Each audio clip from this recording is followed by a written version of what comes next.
اعوذ باللہ من الشیطان الرجیم بسم اللہ الرحمن الرحیم الحمد للہ رب العالمین الصلاۃ والسلام علی اشرف الانبیاء والمرسلین وخاتم النبیین سیدنا و مولانا علی رسولہ الکریم وأہل بیتہ الطیبین الطاہرین المعصومین المظلومین اما بعد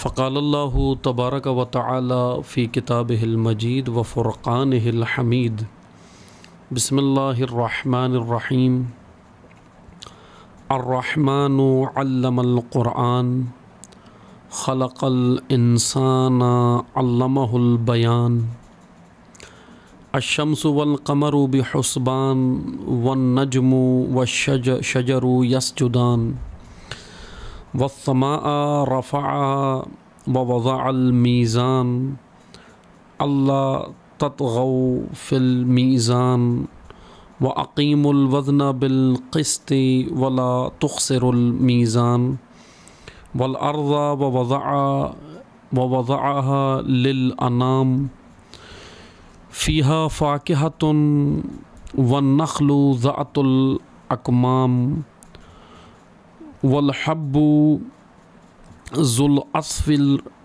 العصف والريحان فبأي آلاء ربكما تكذبان۔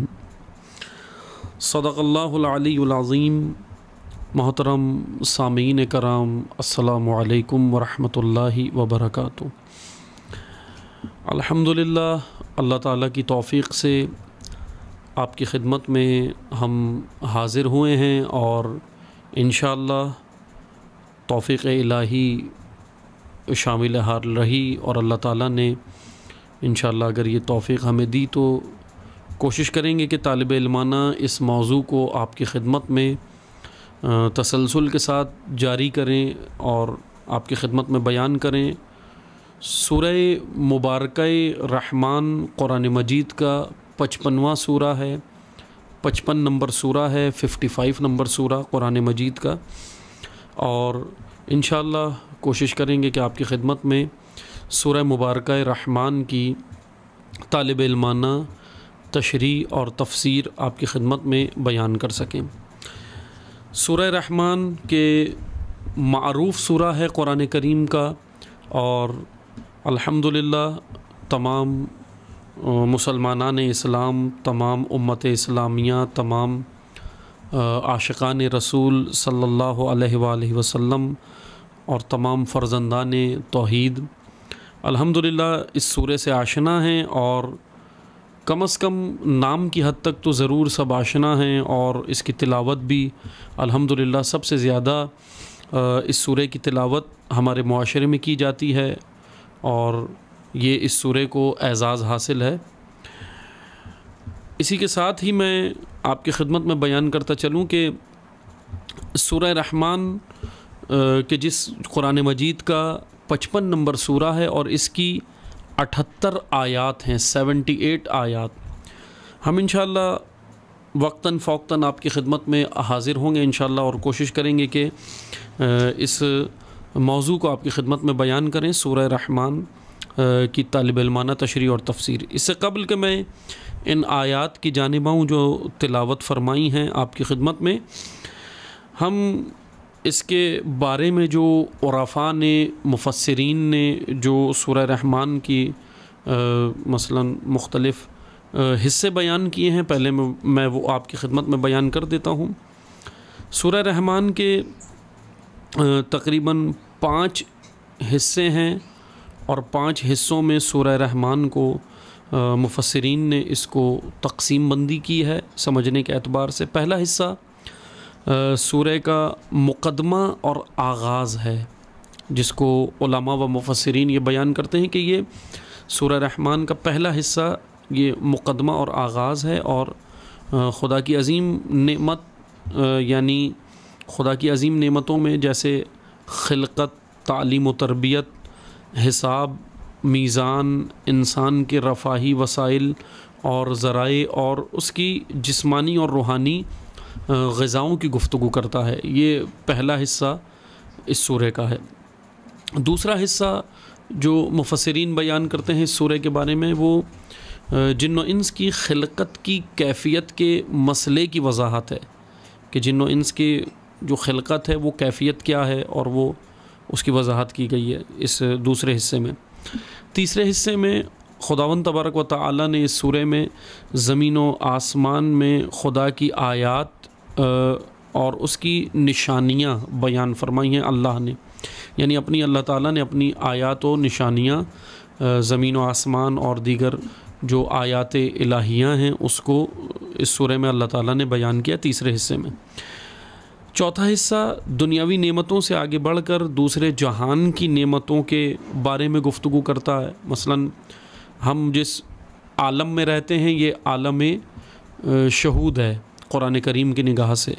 اگلا عالم ہے جو عالم غیب کہلاتا ہے۔ اب ہم نے عالم غیب کی وضاحت گزشتہ جو سوروں کی تشریح کی تھی، خصوصاً سورہ مبارکہ حشر میں یا دیگر جو اللہ تعالیٰ نے توفیق دی تھی، تو ان سوروں کی ہم نے جو تشریح کی تھی یا تفسیر کی تھی طالب علمانہ، تو اس میں ہم نے عالم غیب کی ایک تفصیل کے ساتھ وضاحت کی ہے۔ تو جو مومنین سامعین عالم غیب کے حوالے سے سننا چاہیں وہ وہاں پہ رجوع کر سکتے ہیں۔ سورہ حشر، سورہ معارج اور دیگر جو سوروں کی تفسیر کی ہے اس میں موجود ہے، اس لیے ہم اس کی ابھی زیادہ بحث میں نہیں جائیں گے۔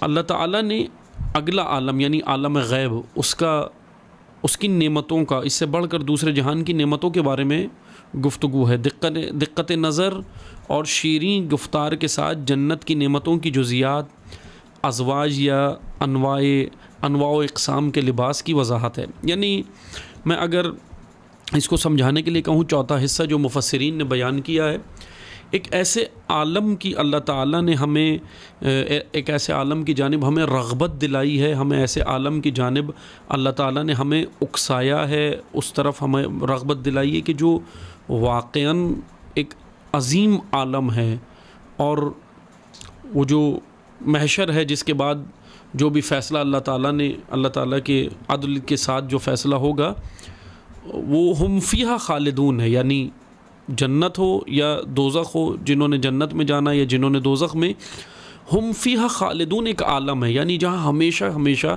رہنا ہے، جہاں کی زندگی ختم ہونے والی نہیں ہے۔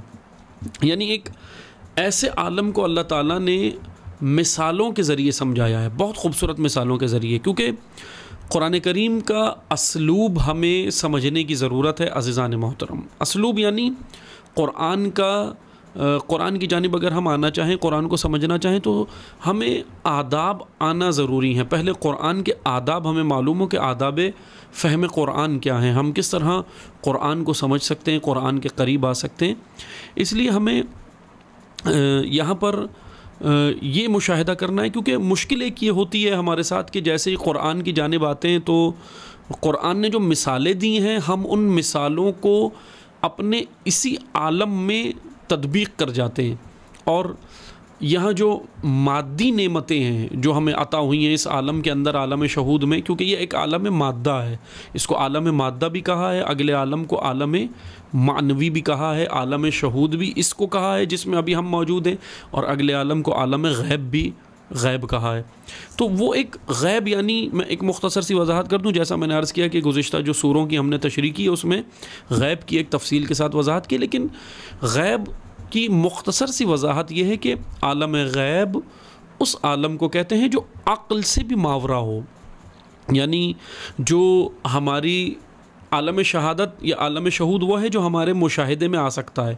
مشاہدہ یعنی نگاہ سے دیکھنے میں، آنکھوں سے دیکھنے میں جو آ سکتا ہے وہ عالم شہادت ہے، لیکن عالم غیب وہ ہے جو ہماری آنکھیں تو کجا، ہماری حسیات تو کجا، عقل سے بھی ماورا عالم ہے، عقل سے بھی آگے کا عالم ہے، جو ہماری عقل میں بھی سما نہیں سکتا۔ یعنی عقول انسانی قاصر ہیں ادراک کے عالم غیب سے، عقول انسانی قاصر ہیں، نہیں کر سکتی اس کو ادراک جو عالم غیب میں اللہ تعالیٰ نے نعمتیں رکھی ہیں۔ اب ایک سوال یہ بنتا ہے کہ جس طرح اللہ تعالیٰ نے مفسرین کہتے ہیں کہ چوتھے حصے میں اس کے جو 5 حصوں میں تقسیم کیا اس کو، چوتھے حصے میں کہتے ہیں کہ اس کے اندر ایک عالم کی جو ہے عالم غیب کی یا دوسرے عالم کی وہاں کی خوبصورت دلیلیں اللہ تعالیٰ نے مثالیں دی ہیں. مثلا اب مثال قرآن کریم کا ہمیں یہی اسلوب سمجھنا ہے کہ قرآن کی مثال کس طرح ہوتی ہے. اللہ تعالیٰ جو مثالیں دیتا ہے وہ اس طرح نہیں ہوتی جیسے ہم عام بول چال میں دیتے ہیں. جیسے ہم کوئی مطلب سمجھانے کے لیے، کسی مطلب کے تطبیق کے لیے، کسی مطلب کی وضاحت کے لیے، کسی مطلب کی تفسیر و تشریح کے لیے ہم جیسے مثال دیتے ہیں، اللہ ایسے مثال نہیں دیتا. اس کی مثالیں ایک اعلیٰ مثالیں ہیں. یعنی میں آپ کو مثال دیتا ہوں، اب اس کو سمجھانے کے لیے بھی میں ایک مثال دوں گا کہ عالم غیب میں جو یہاں پہ اللہ تعالیٰ نے جو مثالیں دی ہیں کہ آگے عالم کیا ہوگا، وہاں پہ عدن ہے، وہاں پہ جنت عدن ہے، وہاں پہ ازواج مطہرات ہیں، وہ اس طرح کی مثالیں اللہ تعالیٰ نے دی ہیں. اب جیسے ہی ہمارے ذہن میں ازواج مطہرات آتا ہے، جیسے ہی آتا ہے فوراً ہمارا ذہن مادیات کے اندر چلا جاتا ہے.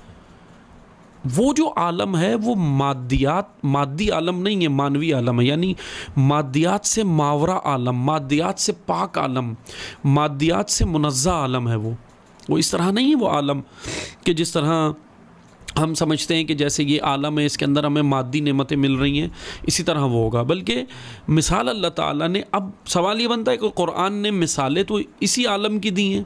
مثلا اللہ تعالیٰ نے بولا کہ اس عالم کے اندر تمہارے لیے مثلا یہ کام کرو تو تمہارے لیے، نیک کام کرو تو تمہارے لیے وہاں جنت ہے، حور ہے، نعمتیں، باغ ہے، چشمے ہیں، میوے ہیں، پھل ہے، باغات ہیں. دیے نا مثالیں اللہ تعالیٰ نے. سورہ رحمان میں بھی دی ہیں اور دیگر سوروں کے اندر بھی اللہ تعالیٰ نے دی ہیں. تو یہاں مثال اللہ تعالیٰ نے یہ عالم کی کیوں دی ہے؟ سوال یہاں یہ بنتا ہے. اللہ نے ہمیں ایک ایسا عالم سمجھانا ہے کہ جو ہماری عقل سے بھی ماورا ہے. تو اب اس عالم کو سمجھانے کے لیے اللہ نے مثالیں اس عالم کی کیوں دی؟ ہماری روز مرہ ہماری آنکھوں سے مشاہدے میں آنے والی، آنکھوں سے دیکھی جانے والی چیزوں میں، مشاہدہ میں آنے والی چیزوں کی مثالیں کیوں دی اللہ تعالیٰ نے؟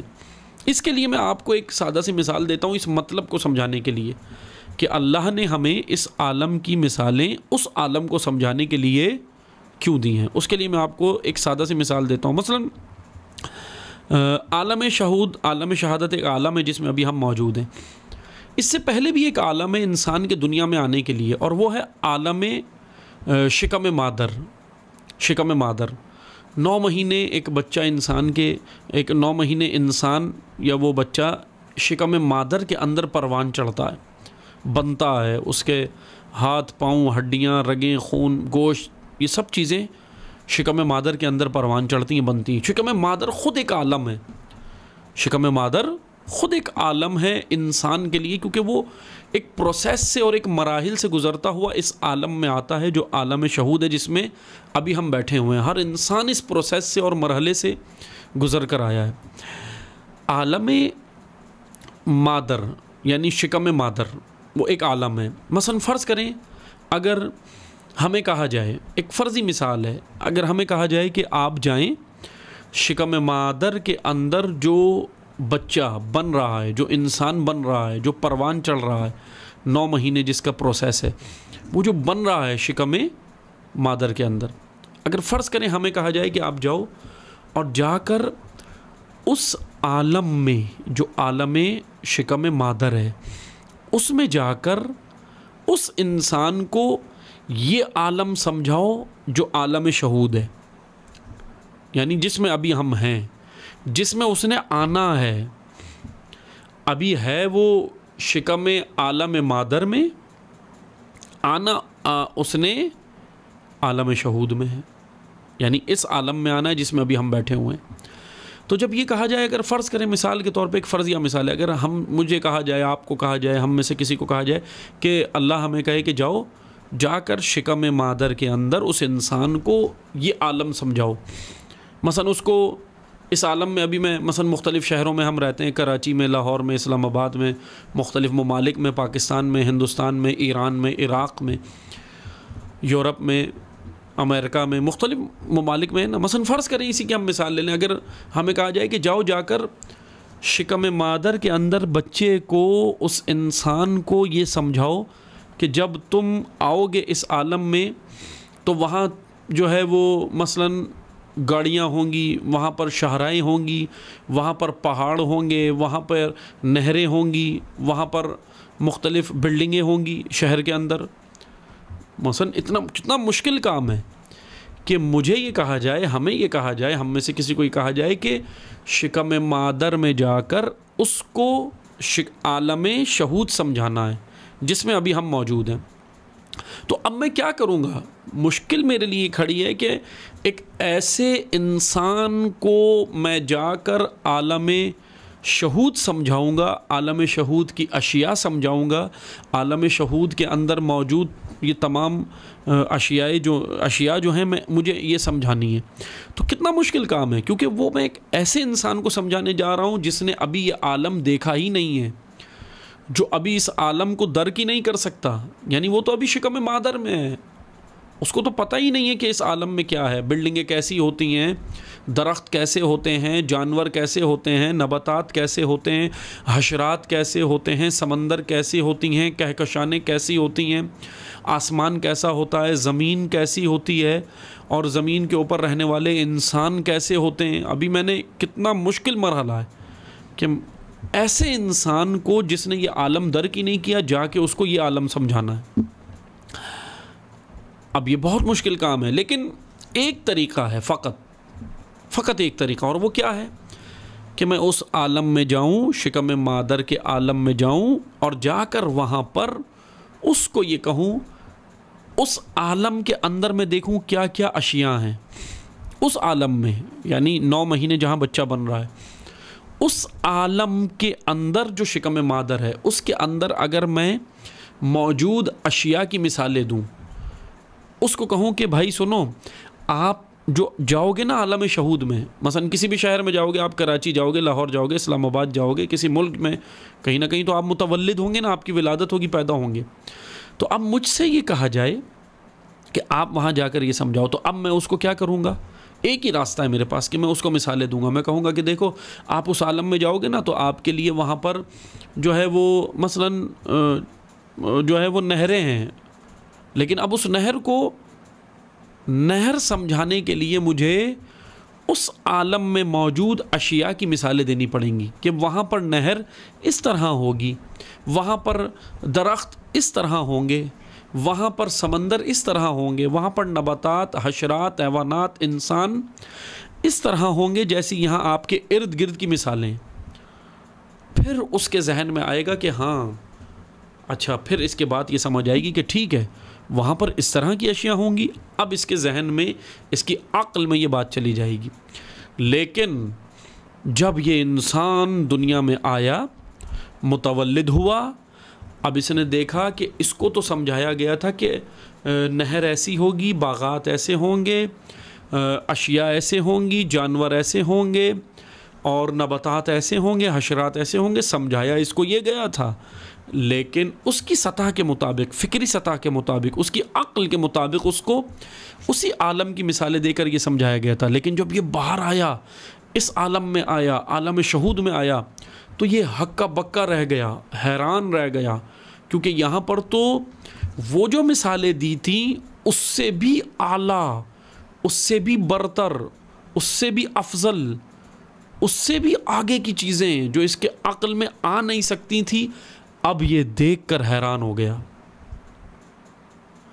عزیزان محترم، یہ مثال تھی جو میں نے آپ کی خدمت میں عرض کی ہے. اللہ نے سورہ رحمان ہو یا دیگر سورے ہوں، یہ جو مفسرین کہہ رہے ہیں نا کہ چوتھے حصے میں اللہ نے نعمتوں کا ذکر کیا، ایسی نعمتیں جو اگلے عالم کی ہیں، ان کا ذکر اللہ نے قرآن کریم میں، کیا خوبصورت اسلوب اللہ تعالیٰ نے بیان فرمایا قرآن کریم میں. اللہ نے ایک ایسے عالم کو انسان کو سمجھانا ہے جو انسان کی عقل سے ماورا ہے. عالم غیب، جنت عدن، جنت الفردوس، انسان کی عقل سے ماورا ہے، کیونکہ عقل محدود ہے. اس محدود شے میں ڈالنی ہے ایسی بات کہ جو نعمتیں لامحدود ہیں، لیکن ان لامحدود نعمتوں کو محدود عقل میں سما نہیں سکتی وہ نعمتیں، آ نہیں سکتی، کیونکہ یہ قاعدہ ہے، لا محدود محدود میں سما نہیں سکتا، قاعدہ ہے نا، اصول ہے، یہ تو نہیں آ سکتا۔ تو پھر خدا نے انسانی عقل کے مطابق قرآن کریم میں مثال دی اور کہا کہ سنو، تمہارے جو عالم شہود کے اندر تم نہریں دیکھتے ہو، عالم شہود کے اندر تم باغات دیکھتے ہو، سبزہ دیکھتے ہو، عالم شہود کے اندر تم نعمتیں الہیہ دیکھتے ہو، یہ سب اللہ کی نعمتیں۔ اب تمہیں دیکھ کر، ان چیزوں کو دیکھ کر کیسے دل خوش ہوتا ہے، رغبت ہوتی ہے، اٹریکشن ہوتی ہے۔ مثلا اگر فرض کریں ہم خوبصورت وادیوں کے اندر جائیں، یہی پاکستان میں شمالی علاقہ جاتے ہیں، یہاں پہ جائیں، کیا خوبصورت منظر ہوتا ہے، نہریں ہیں، خوبصورت پہاڑ ہیں، خوبصورت پہاڑوں کے اوپر سبزہ ہے، کیا منظر ہوتا ہے، آنکھوں کو بھانے والا منظر، دل کو بھانے والا منظر، قریب کرنے والا منظر۔ اب اس عالم میں جو ہمیں نظر آ رہی ہیں نا، نہریں، باغات، سبزہ، خوبصورت نعمتیں اللہ تعالیٰ کی کتنی دل کو بھاتی ہیں۔ اللہ نے یہ دل کو بھانے والی جتنی نعمتیں ہیں ان کی مثال دی ہے اور کہا ہے کہ دیکھو وہاں اس عالم میں تمہارے لیے نعمتیں ہوں گی، پھل ہوں گے، باغات ہوں گے، ازواج مطہرات ہوں گی، حوریں ہوں گی، یہ ہوگا وہ ہوگا، کتنی نعمتوں کی مثال ہے، کتنی نعمتیں اللہ تعالیٰ نے ذکر کی ہیں۔ لیکن بالکل اسی طرح ہوگا کہ جیسے انسان شکم مادر کی نعمتوں میں محدود سوچ رکھتا تھا، دیکھا اس نے اس سے آگے کا عالم نہیں تھا، اس لیے جیسے عالم شہود میں آیا حیران ہو گیا کہ یہ تو اس سے بھی افضل چیزیں ہیں۔ اسی طرح جب عالم شہود سے عالم غیب میں منتقل ہوگا تو وہ جو عقل سے ماورا چیزیں ہیں اس کو دیکھ کر حیران ہو جائے گا، اس کو دیکھ کر ہکا بکا رہ جائے گا کہ وہ جو مجھے بتایا گیا تھا یہ تو اس سے بھی افضل اور ماورا چیزیں ہیں۔ یعنی ایسی چیزیں جو انسانی عقل میں ابھی نہیں آ سکتی، شمار نہیں ہو سکتی، سما نہیں سکتی۔ انسانی عقل قاصر ہے نعمات الہیہ کو گننا تو کجا، سمجھنے کے لیے بھی۔ جیسے نہج البلاغہ میں امیر المومنین علی ابن ابی طالب علیہ السلام فرماتے ہیں نا کہ پروردگارہ، پہلے ہی خطبے میں کیا خوبصورت خطبہ ہے کہ خدایا حمد ہے اس پروردگار کی، کس کی؟ کہ جس کی حمد کرنے سے، جس کی حمد کے اوپر حمد کرنے والے حامدون، تمام حمد کرنے والے بھی بیٹھ جائیں تب بھی پروردگار کی حمد کا حق ادا نہیں کر سکتے۔ اسی طرح امیر المومنین علیہ السلام اسی خطبے میں بیان فرما رہے ہیں کہ اگر نعمتیں گننے والے شمار کرنے بیٹھ جائیں، گننے بیٹھ جائیں تو نعمتوں کا شمار نہیں کر سکتے، حق ادا نہیں کر سکتے۔ اسی طرح اگر نعمتوں کو شمار کرنے لگے نہیں کر سکتے، کیونکہ وہ نعمتیں لامحدود ہیں، عقل انسانی محدود ہے اور لامحدود محدود میں سما نہیں سکتا۔ ذات خدا کجا، خدا کی نعمتیں، خدا کی حمد، اس سے بھی عقل انسانی قاصر ہے۔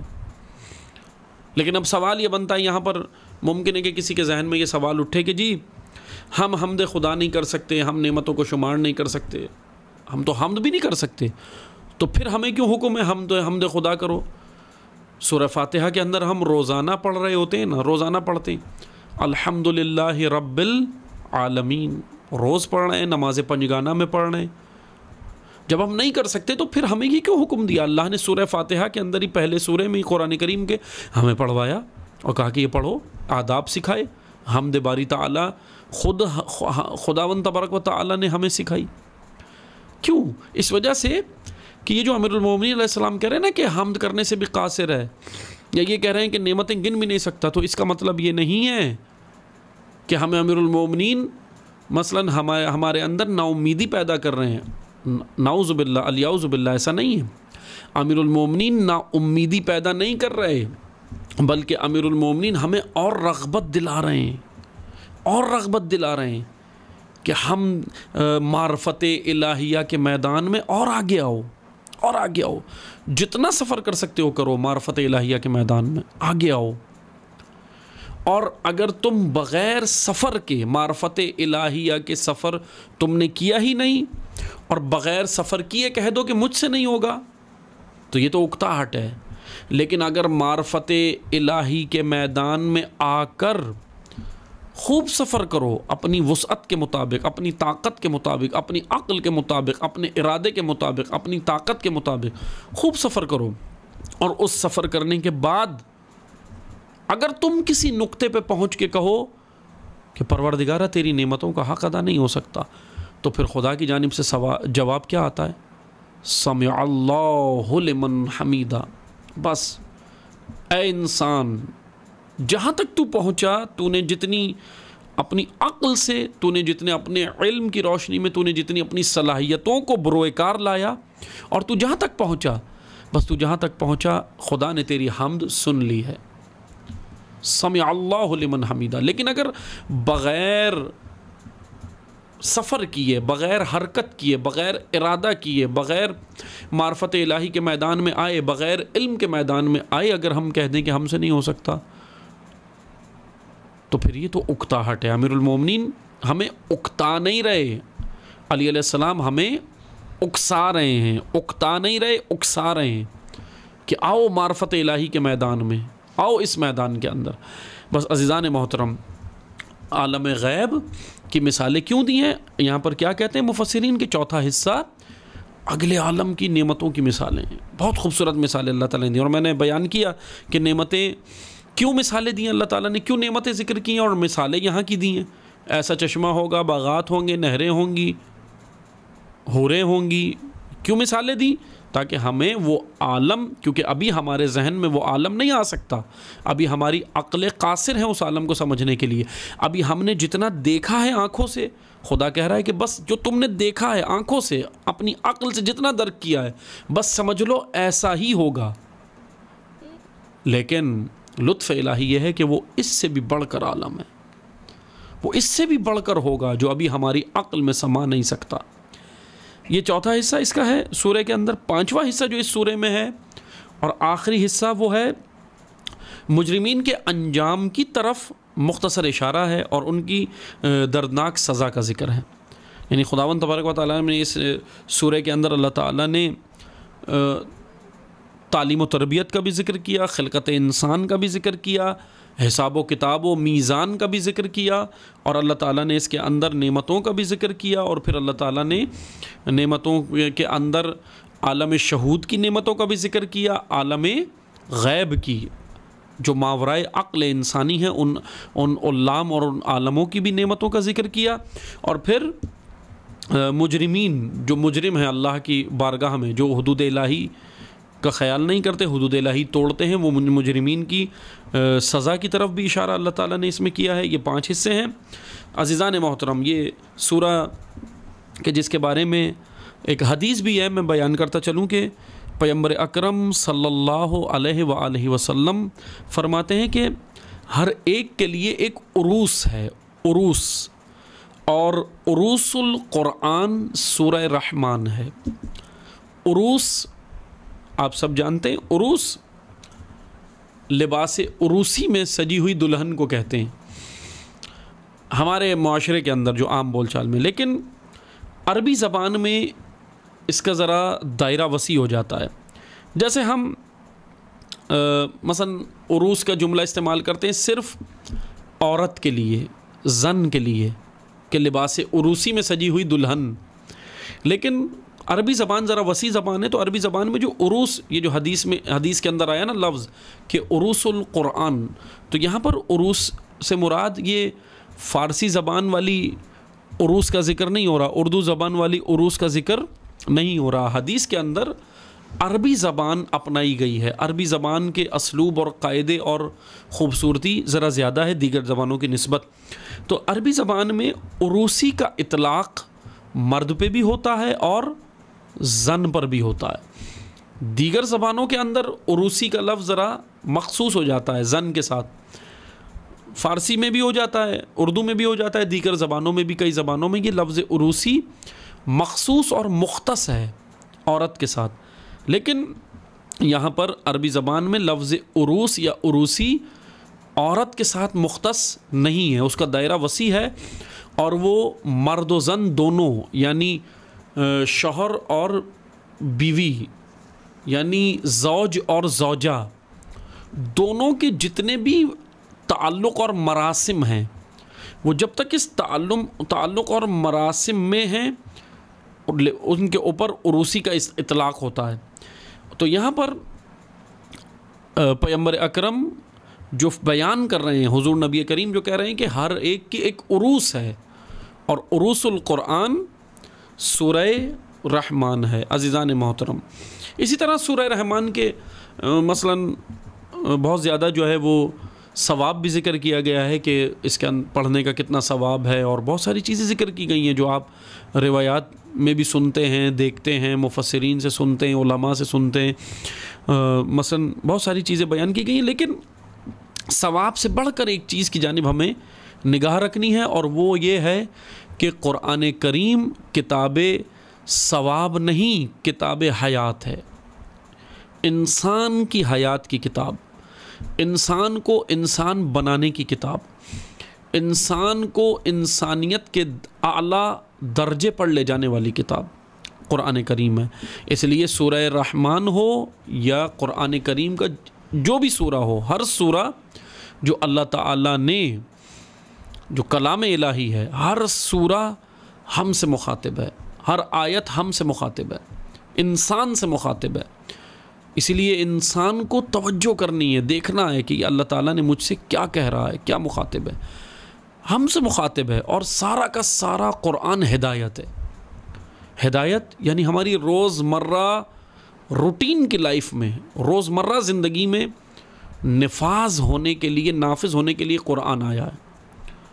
اس لیے اللہ تعالیٰ نے اس کو نازل کیا ہے کہ یہ ہم اس کے مطابق اپنی زندگی گزاریں، کہ انشاءاللہ سورہ رحمان کی یہ ہم نے ذکر کیا آپ کی خدمت میں کہ یہ 5 حصے مفسرین نے بیان کیے ہیں، اور اس سورہ کے اندر بہت ہی خوبصورت مطالب ہیں کہ شروع یہ الرحمن اللہ تعالیٰ کے ایک بہت ہی خوبصورت اسم اور نام سے شروع ہو رہا ہے، اور وہ ہے لفظ رحمان، کہ انشاءاللہ ہم اس کی وضاحت کریں گے۔ رحمان علم القرآن، کہ قرآن کی تعلیم اللہ تعالیٰ نے دی، خلق الانسان، اور انسان کو پیدا کیا، علمہ البیان، پھر اس کو بیان دیا۔ یعنی بڑی خوبصورت اس کے اندر بڑی خوبصورت اللہ تعالیٰ نے چیزیں بیان کی، کہ سب سے پہلے رحمان سے ذکر کیا اس سورے کو، اور اس سورے کا نام بھی سورہ رحمان جو ہے وہ اسی لیے ہے۔ پھر اللہ تعالیٰ نے کہا کہ علمہ القرآن، پھر ہم نے قرآن کا علم سکھایا۔ یہ بڑا خوبصورت مطلب ہے۔ خلق الانسان، پھر اس کے بعد خلقت کا ذکر ہے، پہلے علم کا ذکر ہے، پھر خلقت کا ذکر ہے، پھر ہے علمہ البیان، پھر ہم نے اس کو بیان سکھایا، پھر علم کا ذکر ہے۔ بڑی خوبصورت اس کے اندر بیان ہوا ہے کہ پہلے علم قرآن کا ذکر، پھر خلقت انسان کا ذکر، پھر علم البیان کا ذکر، کہ انشاءاللہ آیات چل رہی ہیں، ہم انشاءاللہ اس کو بیان کریں گے آپ کی خدمت میں۔ کہ اب سوال یہ بنتا ہے نا، اللہ تعالیٰ نے خلقت سے پہلے علم کا ذکر کیا، پہلے علم کا ذکر کیا، پھر خلقت انسان کا، پھر علم کا، پہلے علم قرآن کا ذکر، پھر خلقت انسان کا ذکر، اور پھر علم البیان کا ذکر۔ تو ہم انشاءاللہ اس کی وضاحت کریں گے آپ کی خدمت میں کہ علم القرآن سے مراد کیا ہے، کیا اللہ نے ذکر کیا ہے، پھر خلقت انسان کا مرحلہ آتا ہے، اور پھر علم البیان کا۔ تو علم البیان کیا ہے، علم القرآن کیا ہے، کہ انشاءاللہ اس کی وضاحت پھر انشاءاللہ ہم اگلے درس میں کریں گے انشاءاللہ۔ اللہ تعالیٰ سے دعا کرتے ہیں اللہ تعالیٰ ہمیں حقیقتاً قرآن کریم کو سمجھ کر اس پر عمل کرنے کی توفیق عطا فرمائے۔ والسلام علیکم ورحمۃ اللہ وبرکاتہ۔